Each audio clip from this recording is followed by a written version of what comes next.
Oh, hey. If you take these 3 tips seriously for the next 30 days, you will absolutely have a boost in confidence. If you take them seriously for the next few months, you are going to have a whole identity shift. If you take them seriously for the next 6 months, you might just leave your job, lose 20 pounds, and be in the happiest place that you've ever been in your adult life, because that's what happened for me. Let's get into it.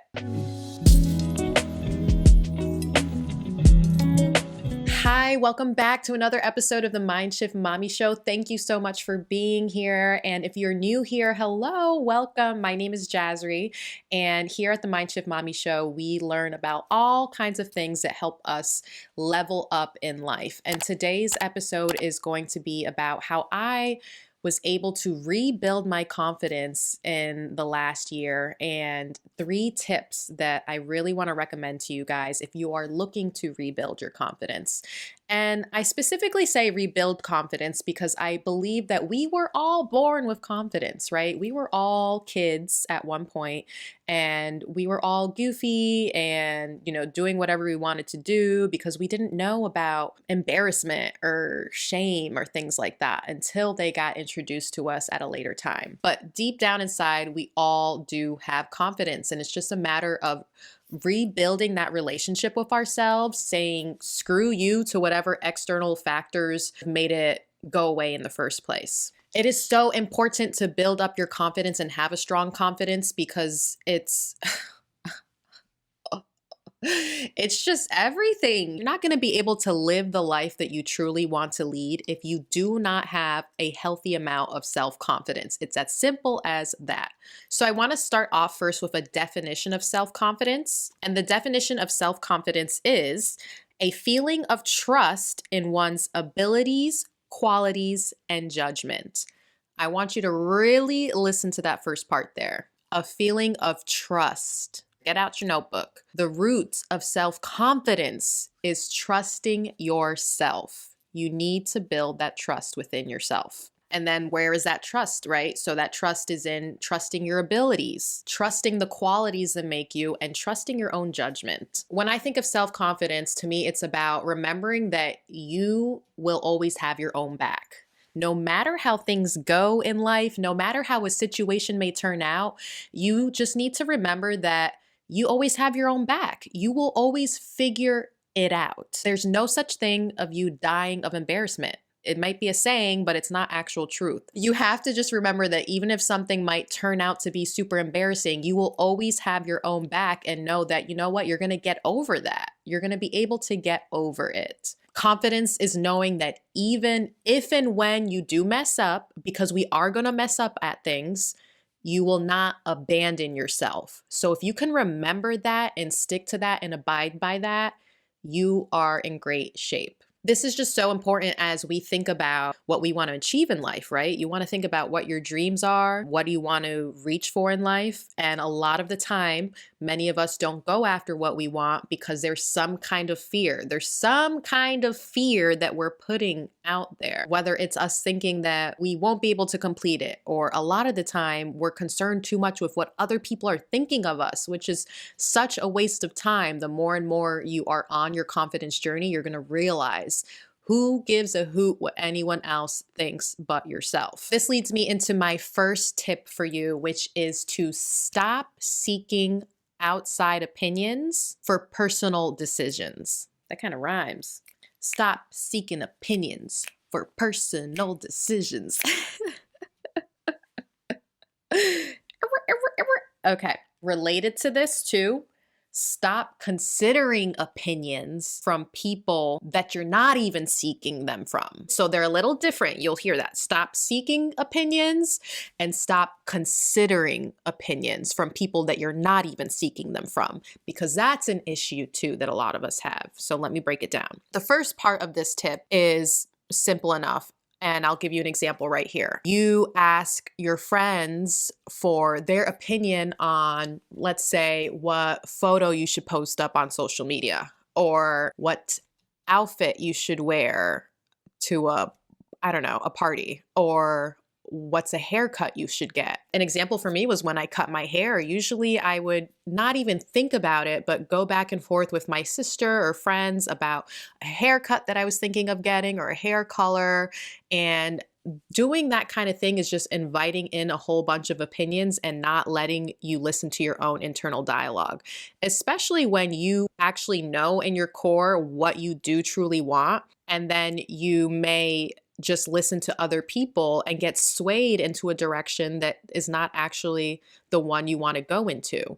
So if you're trying to build self-confidence, it's a good practice to stop relying on other people's opinions for personal decisions and start to learn to just get quiet and hone down, even if it's a little scary, even if you feel a little unsure, to just kind of listen to yourself and trust yourself and go with whatever decision feels right for you. The great thing is you can start very small by doing something like your Instagram pictures or your Instagram photos. Start just posting whichever ones you like. Stop sending them to the girl chat and being like, is this okay? Is this okay? Then work yourself up in terms of, personal decisions with how you look and whatnot. That's such a personal thing. Your look is you. Your look is all about you, not about the people around you. And again, part of that building that trust and building that confidence is being okay if it goes wrong.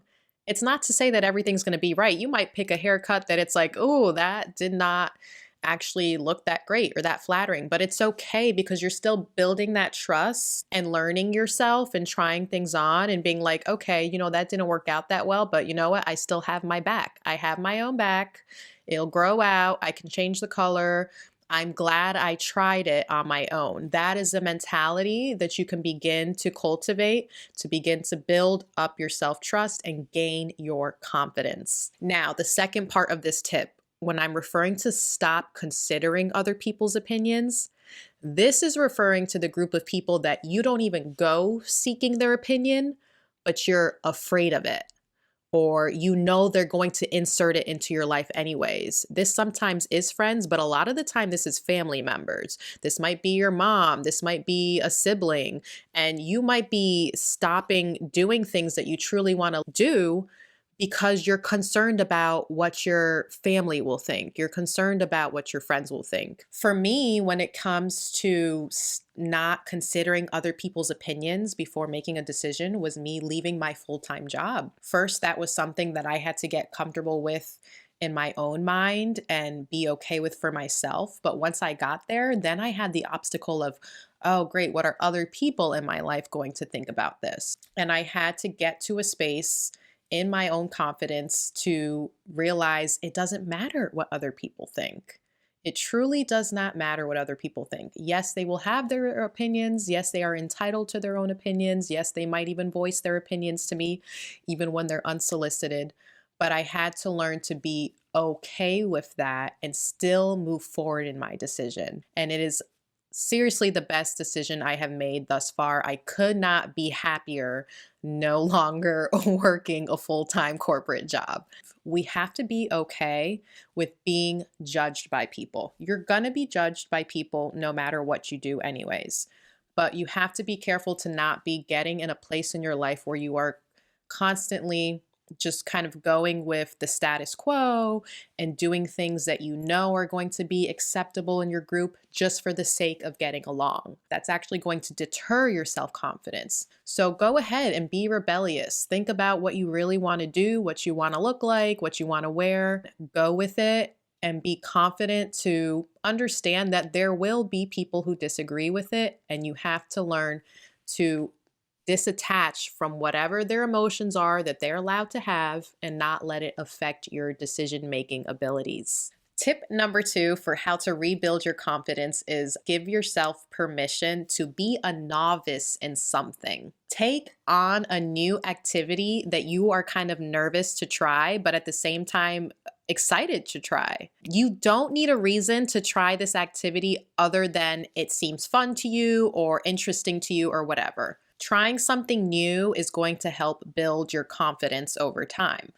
And for me, what that was an improv class. When I tell you guys, I was still in this mindset of not having enough self-confidence to just do what the heck I wanted to do at the time, because I remember I was almost even embarrassed to like tell my husband that I was interested in doing it because it was just so different than what I was doing at the time. And I remember I was even saying things like, oh, yeah, so I'm thinking of doing this improv class because they say it's good for like professional development. I was centering my desire around doing something fun and interesting back to my work at the time. I was feeling the unnecessary need to justify my want to do it. I was relating it back to work. And thinking back to it now, I'm just laughing because it's like, why did I feel the need to like justify doing something that I just wanted to do? It's just kind of interesting. It may seem simple to someone else, but I'm sure if I went through that, so many other people and so many of you guys can resonate with that, where there's something you want to try. There's some kind of activity that you want to do that you've maybe had on your heart for years, but you just, for whatever reason, have been making excuses or just haven't been feeling like it's productive enough or that it's going to, benefit anyone in any way, and thus you've been putting it off. And I really strongly encourage you in this tip to let all that go and go ahead and do it. Even if you are still scared, even if you are still nervous, sign up for that class. Sign up for whatever it is that you are interested in trying and just do it. And I'm so glad that I ended up doing the improv class. It was really fun. It wasn't anything crazy. It was just kind of like, oh, okay, like, I'm glad I tried it. It was a good experience. And that was able to open the door for me then to continue to explore other things and other avenues of subjects that I was interested in and do them unapologetically. If other people in your life aren't interested in the same things you're interested in, you might just not have as much confidence to do those things because you can't bring somebody with you or whatever the case is. But that is a part of this too, that I strongly encourage you to just do it by yourself. Go by yourself. If you do want to bring a friend, that might be a first step for you. Okay, I think that's fine. But if you want to make that identity shift faster, if you want to reach your more higher self, your true authentic self faster, I highly recommend doing that activity alone by yourself. Another activity that I took on this past year was attending Zumba classes. I was so embarrassed my first class. I felt like I was the only one who didn't know what was going on in the class. Everybody seemed to be picking up on the choreography really quickly, and I wasn't realizing that it was the type of class that you need to keep going to consistently to memorize the choreography. So I had actually left and not come back for a while, not realizing that that was the case because I was just being so hard on myself. But I want to let you know that I eventually came back, became consistent with the class, and it got to the point in just a few months where I myself am now a certified Zumba trainer. So when I tell you the journey of self-confidence can take you so far if you just really choose to be consistent with yourself for a few weeks, for a few months. If you had told me, not even a year ago, me in the back of the class, horrified, running out the room, that at this point today, I would be a certified Zumba trainer, I wouldn't have believed you. I would have laughed in your face. So this is just what I want to tell you, that you never know what version of you is waiting a couple months down the road, 6 months down the road. And then that year that you in a year? Woo! All right. So do that new activity, keep trying things on and see where that's going to take you. And finally, tip number 3 I have for you guys today is to prioritize me time. And that me time is going to be mindful time, okay? Mindful me time. I don't know why I'm doing this. It's because I want you to focus on you, me, and your mind. When I'm saying this me time, I don't mean necessarily you sitting on the couch, having a glass of wine, binge watching Netflix. No, okay? That's not what we're referring to in this specific block of time.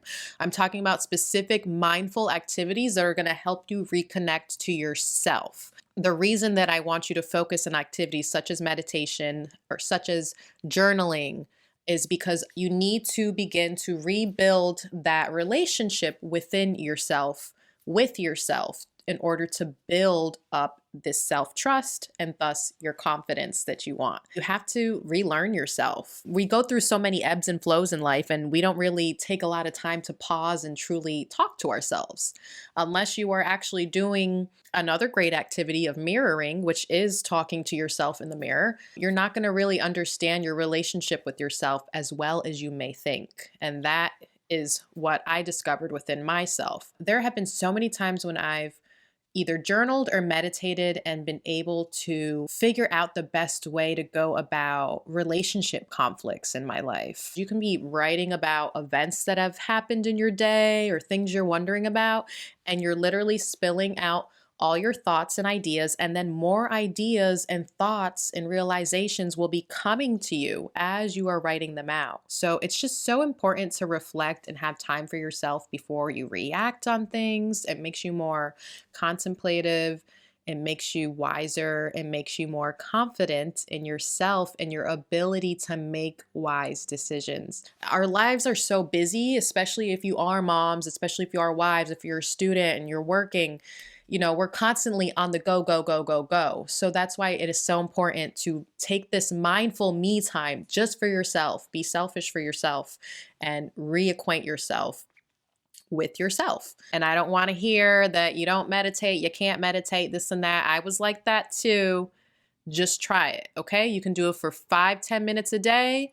Just be silent, or you can lay down. You don't have to be doing the poses and doing all that, but you do need to have some silent time to yourself and just listen to your breathing and try to focus. And again, as I've said in previous episodes, what you can start off with is guided meditations. There's so many wonderful guided meditations on YouTube. Go ahead and check those out to get you started, at least on a weekly basis. And then you can get down to daily to really just jumpstart that confidence and really get your life going in the direction that you truly want it to be going in.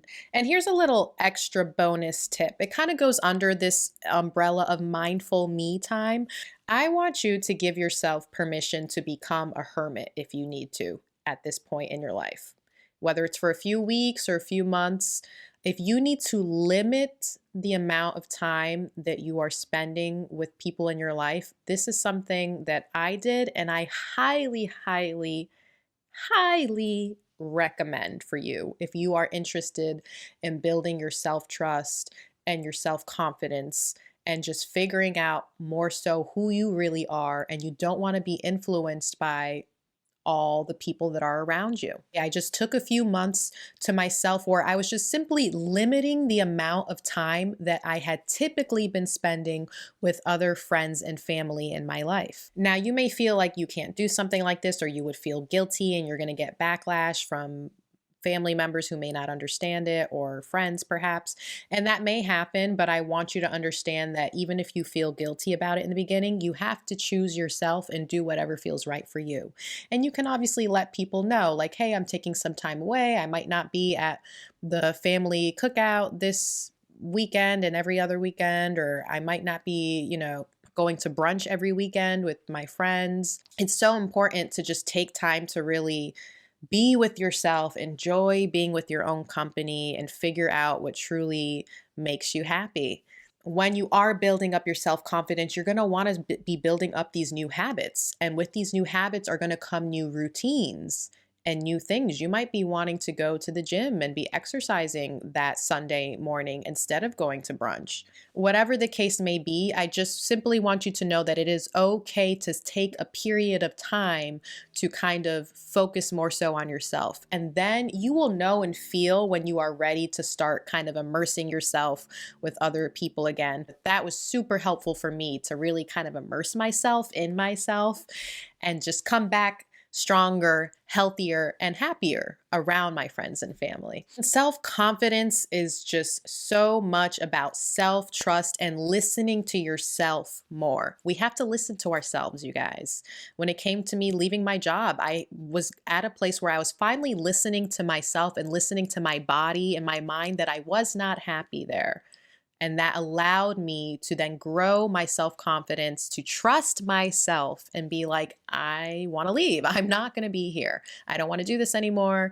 And then trusting myself to know that even if I didn't know my future 100%, I was going to figure it out. I would never abandon myself. You can't abandon yourself. So remember that when it comes to confidence. You might as well have confidence, because whether you're afraid to be embarrassed or you're afraid to go after something, I can't emphasize enough how much this applies to everything. If you're in a toxic relationship, if you're in a toxic work environment, or you're just simply not in the career that you really want to pursue, or toxic friendships, that fear that's keeping you in that relationship is because you don't have enough self-confidence to know that you're going to have your own back.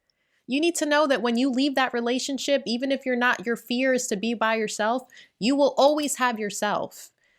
And that will always be enough. And everything else is just bonus.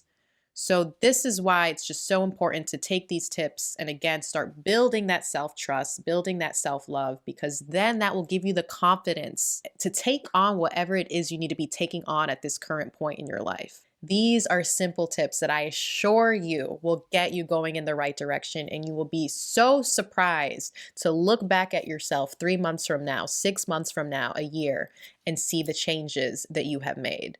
All right, so with that being said, thank you so much for being here today. Let me know in the comments below what you guys are going to be working on to be shifting your mindset and working on building your self-confidence today and moving on forward. And with that, I will see you in the next episode. Take care. Bye.